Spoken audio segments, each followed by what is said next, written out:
هكلمك النهاردة عن قصة السيدة اللي اتصدقت على الشيخ الشعراوي بجنيه. هكلمك عن موقف من أجمل المواقف في حياة فضيلة الإمام، فياريت تسمع القصة دي للآخر وتصلي كده على سيدنا الحبيب. واسمع يا سيدي.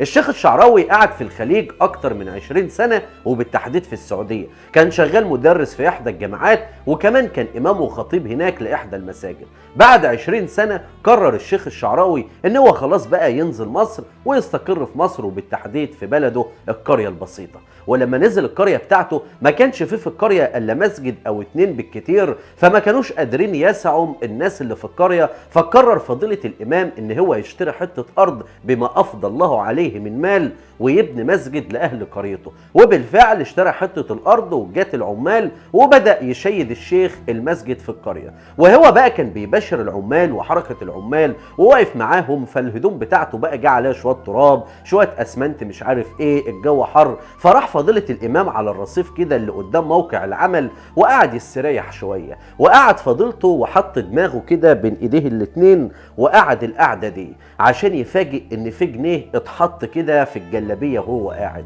بيبص لقى جنيه، وبيبص لقى سيدة الفقر واكل من ملامحها ومزود عمرها، سيدة باين عليها إن هي غلبانة جدا جدا. استغرب وقال ليه ده يا ست؟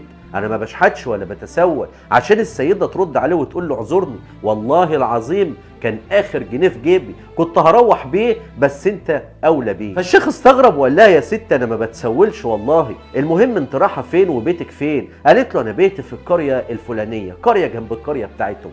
عشان الشيخ ينده على السواق اللي هو بيسوق له العربيه بتاعته، وقال له تعالى ودي الست ديت لحد باب بيتها، وهات له كل اخبارها، هات له وعرفني هي عايشه ازاي وعايشه مع مين وظروفها ايه. ظروفها ايه السيده اللي باين عليها اصلا محتاجه اقل جنيه تتصدق بيه، وبتقول كمان ان هو اخر حاجه معاها. المهم السواق قال له حاضر فضيلتك، وركب العربيه وخد الست ووصلها لحد باب البيت. ولما رجع قال لفضيلة الإمام البيت أصلا يا فضيلة الإمام ما يتقالش عليه بيت، ده هي أوضة قاعدة مع 3 أولاد بناتها. كان عندها 4 بنات، واحدة منهم اتجوزت وعملت حادثة هي وجوزها وماتوا، وتركت لها 4 أولاد. يعني عندها في البيت دلوقتي 7، 3 أولادها و4 أحفادها. والست ديت بتطلع من صباحية ربنا تشتغل عشان تقدر تصرف عليها. يعني الظروف يا مولانا بص ما اقولكش تحت الحديد كمان. المهم فضيلة الامام يا دوب معداش ساعة واحدة بعد ما السواق قال له على ظروف الست التعبانة دي خالص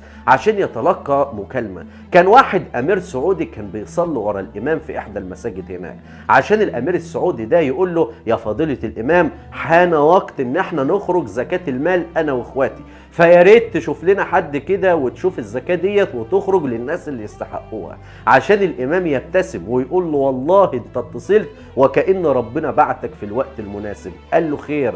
قال له في ست ظروفها كذا وكذا وكذا، وحكى له على اللي حصل وحكى له على ظروف الست.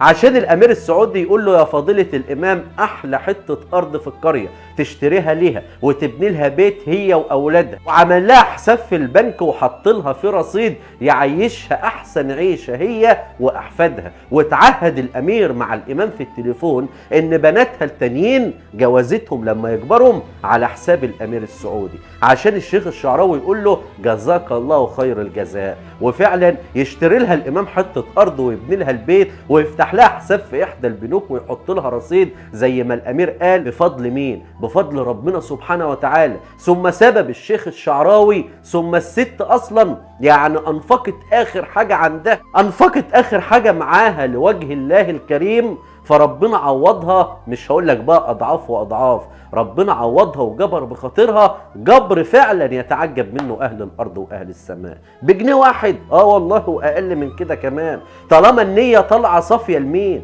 طالما النيه طالعه صافيه لوجه الله، طالما انت طلعت الجنيه ده او اقل من الجنيه وانت كده نيتك لربنا سبحانه وتعالى، فربنا سبحانه وتعالى عوضها اضعاف واضعاف. والست ديت دلوقتي عايشه عيشه كويسه جدا بفضل صدق نيتها مع ربنا سبحانه وتعالى. فيا ريت يا جماعه ناخد المواقف دي والامثال دي كده قدوه في حياتنا، وناخدها كده عبره في حياتنا. يا ريت يا جماعه تعملوا شير ولايك للقصه دي، واشوفك في فيديو جديد.